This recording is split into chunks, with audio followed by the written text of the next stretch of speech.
Hi guys, welcome back to my YouTube channel that is Swapna's tutorial. So ನೀವೇ ನನ್ನ ಚಾನಲ್ಗೆ subscribe ಆಗಿಲ್ಲ ಅಂದರೆ ಪ್ಲೀಸ್ ಸಬ್ಸ್ಕ್ರೈಬ್ ಆಗಿ, ವೀಡಿಯೋಸ್ನ ಲೈಕ್ ಮಾಡಿ, ಶೇರ್ ಮಾಡಿ, ಹಾಗೆ ಕಮೆಂಟ್ ಮಾಡಿ.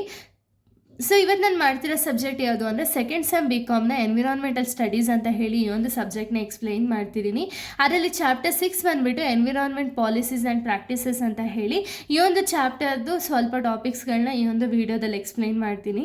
ಆಲ್ರೆಡಿ ನಾನು ಚಾಪ್ಟರ್ 1 to 5 ಆಲ್ರೆಡಿ ಎಕ್ಸ್ಪ್ಲೈನ್ ಮಾಡಿ ಅಪ್ಲೋಡ್ ಮಾಡಿದ್ದೀನಿ. ಯಾರ್ಯಾರೆಲ್ಲ ಆ ವೀಡಿಯೋಸ್ನ ನೋಡಿಲ್ವೋ ಒಂದ್ಸತಿ ಆ ವೀಡಿಯೋಸ್ನ ನೋಡ್ಕೊಂಡು ಬಂದು ಈ ಒಂದು ವೀಡಿಯೋನ ನೋಡಿ, ಬಿಕಾಸ್ ನಿಮಗೆ ಕಂಟಿನ್ಯೂಷನ್ ಅನ್ನೋದು ಪ್ರಾಪರಾಗಿ ಸಿಗುತ್ತೆ ಅನ್ನೋ ಒಂದು ರೀಸನಿಂದ. ಓಕೆನಾ? ಸೊ ಈ ಒಂದು ವೀಡಿಯೋದಲ್ಲಿ ನಾನು ಕಂಪ್ಲೀಟ್ ಆಗಿ ಕ್ಲೈಮೇಟ್ ಚೇಂಜ್ ಬಗ್ಗೆ ಹೇಳ್ತೀನಿ, ಅದ್ರ ಕಾಸಸ್ ಆಗಿರ್ಬೋದು, ಎಫೆಕ್ಟ್ಸ್ ಆಫ್ ಕ್ಲೈಮೇಟ್ ಚೇಂಜ್ ಬಗ್ಗೆ ಈ ಒಂದು ವೀಡಿಯೋದಲ್ಲಿ ನೋಡೋಣ. ಇನ್ನು ರಿಮೈನಿಂಗ್ ಟಾಪಿಕ್ಸ್ ಬಂದುಬಿಟ್ಟು ನೆಕ್ಸ್ಟ್ ವೀಡಿಯೋದಲ್ಲಿ ನೋಡ್ತಾ ಹೋಗೋಣ. ಓಕೆನಾ? ಏನಿದು ಕ್ಲೈಮೇಟ್ ಚೇಂಜ್ ಅಂದರೆ ಏನು, ಇದ್ರ ಕಾಸಸ್ ಏನು, ಎಫೆಕ್ಟ್ಸ್ ಏನು ಅಂತ ಹೇಳಿ ನಾವು ನೋಡೋದಾದರೆ, first of all climate change ಅಂದರೆ ಏನು ಅಂದರೆ, it means long term changes in the earth's climate due to natural and human activities.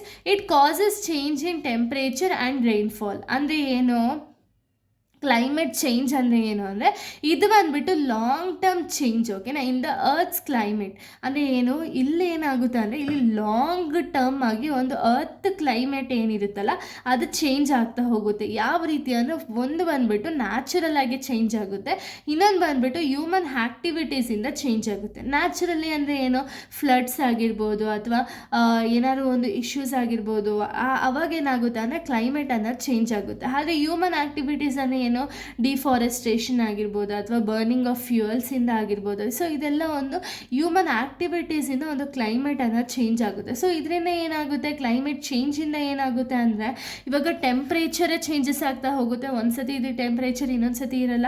Rainfall, ಇವಾಗ ನಿಮಗೆ ಗೊತ್ತಿರೋ ಹಾಗೆ ರೈನ್ಫಾಲ್ ಅನ್ನೋದು ಜಾಸ್ತಿ ಆಗ್ತಿಲ್ಲ. ಯಾಕೆ ಅಂದರೆ ಈಗ ನಿಮಗೆ ಗೊತ್ತಿರೋ ಹಾಗೆ ಸೀಸನ್ಸು ಕೂಡ ಚೇಂಜ್ ಆಗ್ತಿದೆ ಅಲ್ವಾ.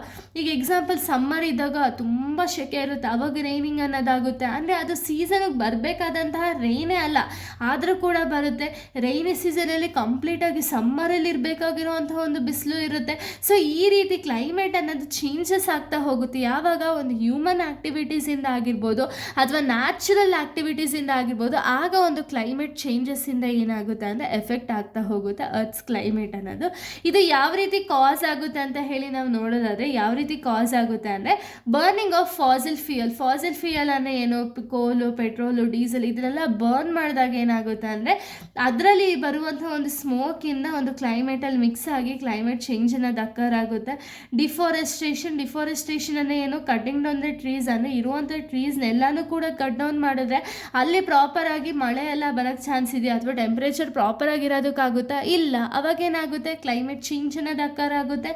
ನೆಕ್ಸ್ಟ್ ಇಂಡಸ್ಟ್ರಿಯಲಿಂದ ಬರುವಂಥ ಒಂದು ಪಲ್ಯೂಷನ್ ಅಥವಾ ಹಾರ್ಮ್ಫುಲ್ ಸಬ್ಸ್ಟೆನ್ಸಿಂದ ಏನಾಗುತ್ತೆ, ಸೊ ಅವಾಗೇನಾಗುತ್ತೆ, ಒಂದು ಕ್ಲೈಮೇಟ್ ಜೊತೆಗೆ ಮಿಕ್ಸಪ್ ಆಗಿ ಅಲ್ಲೂ ಕೂಡ ಒಂದು ಕ್ಲೈಮೇಟ್ ಚೇಂಜ್ ಆಗುತ್ತೆ. ಇನ್ನು ವೆಹಿಕಲ್ ಪೊಲ್ಯೂಷನ್, ವೆಹಿಕಲಿಂದ ಬರುವಂಥ ಒಂದು ಸ್ಮೋಕ್ ಏನಿರುತ್ತಲ್ಲ, ವೆಹಿಕಲಿಂದ ಬರುವಂಥ ಒಂದು ಸ್ಮೋಕು, ಇದರಿಂದನೂ ಕೂಡ ಒಂದು ಕ್ಲೈಮೇಟ್ ಚೇಂಜ್ ಅನ್ನೋದು ಅಕ್ಕರ್ ಆಗುತ್ತೆ. ಈ ಸ್ಮೋಕ್ ಬಂದುಬಿಟ್ಟು ಏರ್ ಜೊತೆ ಮಿಕ್ಸಪ್ ಆಗುತ್ತೆ, ವಾಟರ್ ಜೊತೆ ಮಿಕ್ಸಪ್ ಆಗುತ್ತೆ, ಲ್ಯಾಂಡ್ ಜೊತೆ ಮಿಕ್ಸಪ್ ಆಗುತ್ತೆ. ಸೊ ಇದರಿಂದ ಏನಾಗುತ್ತೆ, ಪ್ರಾಪರಾಗಿ ಕ್ಲೈಮೇಟ್ಸ್ ಅನ್ನೋದು ಕೂಡ ನಮಗೆ ಗೊತ್ತಾಗಲ್ಲ. ನೆಕ್ಸ್ಟ್ ಯೂಸ್ ಆಫ್ ಕೆಮಿಕಲ್ಸ್ನ ಯೂಸ್ ಮಾಡ್ತಾರೆ ಲ್ಯಾಂಡಲ್ಲಿ. ಇಲ್ಲಪ್ಪ ನಂದು ಚೆನ್ನಾಗಿ ಗ್ರೋ ಆಗಿ ನಮ್ಮ ಒಂದು ಟ್ರೀಸ್ ಆಗಿರ್ಬೋದು, ಪ್ಲಾಂಟ್ಸ್ ಆಗಿರ್ಬೋದು ಚೆನ್ನಾಗಿ ಗ್ರೋ ಆಗಲಿ ಅಂತ ಹೇಳಿ ನಾವು ಹಾಕಿದಾಗ ಈ ಕೆಮಿಕಲ್ಸಿಂದ ಏನಾಗುತ್ತೆ ಅಂದರೆ, ಏನು ಇವ್ರು ಕೆಮಿಕಲ್ಸ್ ಅನ್ನೋದು ಯೂಸ್ ಮಾಡ್ತಾರಲ್ಲ, ಸೊ ಇದರಿಂದನೂ ಕೂಡ ಒಂದು ಕ್ಲೈಮೇಟ್ ಚೇಂಜ್ ಅನ್ನೋದು ಅಕ್ಕರ್ ಆಗ್ತಾ ಹೋಗುತ್ತೆ. ಇದಾದಮೇಲೆ ಪಾಪ್ಯುಲೇಷನ್ ಗ್ರೋತು ಅಂದರೆ ಏನು, ಈಗ ಹೈ ಪಾಪ್ಯುಲೇಷನ್ ಇದ್ದಾಗ ಏನಾಗುತ್ತೆ, ಅವರಿಗೆ ಜಾಸ್ತಿ ಜಾಗ ಅನ್ನೋದು ಬೇಕು, ಜಾಸ್ತಿ ಫುಡ್ ಅನ್ನೋದು ಬೇಕು. ಸೊ ಇದನ್ನು ಮೀಟ್ ಮಾಡೋದಕ್ಕೆ ಜನಗಳು ಏನು ಮಾಡ್ತಾರೆ, ಫರ್ಟಿಲೈಸರ್ಸ್ನ ಯೂಸ್ ಮಾಡ್ತಾರೆ, ಪೆಸ್ಟಿಸೈಡ್ಸ್ನ ಯೂಸ್ ಮಾಡ್ತಾರೆ, ಬೇರೆ ಬೇರೆ ತಂತ್ರಜ್ಞಾನಗಳನ್ನೆಲ್ಲ ಯೂಸ್ ಮಾಡ್ತಾರೆ. ಇದೆಲ್ಲ ಹಾಮೇ ಅಲ್ವಾ ಆಗೋದು, ಅರ್ತ್ಸ್ ಕ್ಲೈಮೇಟ್ಗೆ ಅಲ್ವಾ ಹಾಮ್ ಆಗೋದು. ಸೊ ಇದು ಕೂಡ ಒಂದು ಕಾಸಸ್ಸು. ಇನ್ನು ಎಫೆಕ್ಟ್ಸ್ ನೋಡೋದಾದರೆ ಏನೇನೆಲ್ಲ ಎಫೆಕ್ಟ್ ಆಗುತ್ತೆ ಅಂದರೆ, ಇನ್ಕ್ರೀಸ್ ಇನ್ ಟೆಂಪ್ರೇಚರ್ ಅನ್ನೋದು ಇನ್ಕ್ರೀಸ್ ಆಗ್ತಾ ಹೋಗುತ್ತೆ. ನೆಕ್ಸ್ಟ್ ಮೆಲ್ಟಿಂಗ್ ಆಫ್ ಗ್ಲೇಷಿಯರ್ಸ್ ಅಂದರೆ ಏನು, ಪೋಲಾರ್ ರೀಜನಲ್ಲಿರುವಂಥ ಐಸ್ಗಳೇನಿರುತ್ತಲ್ಲ ಅದೆಲ್ಲ ಮೆಲ್ಟ್ ಆಗೋ ಚಾನ್ಸಸ್ಗಳಿರುತ್ತೆ. ಸೊ ಇದರಿಂದ ಏನು ಅಕ್ಕರ್ ಆಗುತ್ತೆ, ಫ್ಲಡ್ಡು, ಡ್ರಾಟ್ಸ್ಗಳೆಲ್ಲ ಅಕ್ಕರ್ ಆಗುತ್ತೆ. ಇದು ಅಕ್ಕರ್ ಆಯಿತು ಅಂದರೆ ಇರ್ರೆಗ್ಯುಲರ್ ಆಗಿ ಒಂದು ರೈನ್ಫಾಲ್ ಅನ್ನೋದು ರೆಡ್ಯೂಸ್ ಆಗುತ್ತೆ, ರೆಗ್ಯುಲರ್ ಆಗಿ ರೈನ್ಫಾಲ್ ಅನ್ನೋದು ಅಕ್ಕರ್ ಆಗಲ್ಲ. ಹೆಲ್ತ್ ಪ್ರಾಬ್ಲಮ್ಸ್ ಅಥವಾ ಹೆಲ್ತ್ ಇಶ್ಯೂಸ್ ಅನ್ನೋದು ಕೂಡ ಇನ್ಕ್ರೀಸ್ ಆಗ್ತಾ ಹೋಗುತ್ತೆ. ಓಕೆನಾ? ಇದೆಲ್ಲ ಒಂದು ಎಫೆಕ್ಟ್ಸ್ ಅನ್ನೋದು ಅಕ್ಕರ್ ಆಗುತ್ತೆ. ಇದು complete details on climate change ಆಗಿದೆ. ಸೊ ಇಲ್ಲಿಗೆ ಒಂದು ವಿಡಿಯೋ ಅನ್ನೋದು ಕಂಪ್ಲೀಟ್ ಆಗುತ್ತೆ.